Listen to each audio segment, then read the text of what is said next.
90%. ఇంతే కానీ 100% క్లారిటీగా ఎవరు చెప్పలేని situation for the first time Bigg Boss Telugu హిస్టరీలో జరుగుతుంది. అది ఇంకా కంటిన్యూ అవుతుంది. దాని గురించి క్లియర్ లేటెస్ట్ అప్డేట్స్ అన్ని ఈ వీడియోలో ఉంటాయి.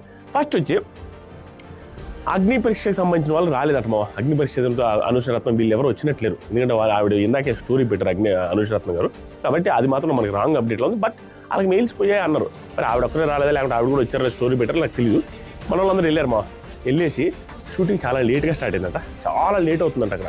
ఎందుకంటే చాలా మంది గెస్ట్లు వస్తారు. గెస్ట్తో మాట్లాడి డాన్స్ ప్రాక్టీస్లు డాన్స్లు ప్లస్ ఆడియన్స్తో మాట్లాడించి ఇవన్నీ జరుగుతాయి. ఇక్కడ ట్విస్టింగ్ థింగ్ ఏం జరిగిందంటే పేరెంట్స్తో మాట్లాడించారట. సో మీకు ఇంకే డౌట్ అవసరం లేదు. పేరెంట్స్తో మాట్లాడించారంట.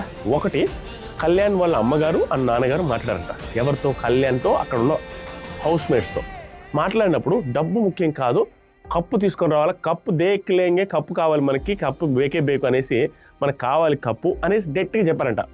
సో డబ్బు ముఖ్యం కాదు అనే పాయింట్ మళ్ళీ స్ట్రెస్ చేశారంట. సేమ్ తనుజ వాళ్ళ నాన్నగారు వస్తారనేసి పాపం తనుజ గారు చాలా ఆశపడ్డారు. తనుజ గారి సిస్టర్ అండ్ వాళ్ళ మదర్ వచ్చారంట. వాళ్ళ నాన్నగారు రాలేదు అనేది కొంచెం ఆవిడకి బ్యాడ్ న్యూసే. వాళ్ళు కూడా సేమ్ చెప్పారంట, డబ్బు ముఖ్యం కాదు, కప్పు కావాలి మాకని. సో ఒకటి మాత్రం క్లియర్ అయిపోయింది, వాళ్ళిద్దరిలో ఎవరు డబ్బులు తీసుకునే సిచ్యువేషన్ కనపడట్లా. బట్ సిచ్యువేషన్స్ మళ్ళీ మారే అవకాశం ఉంది. ఆ ప్రాసెస్ మళ్ళీ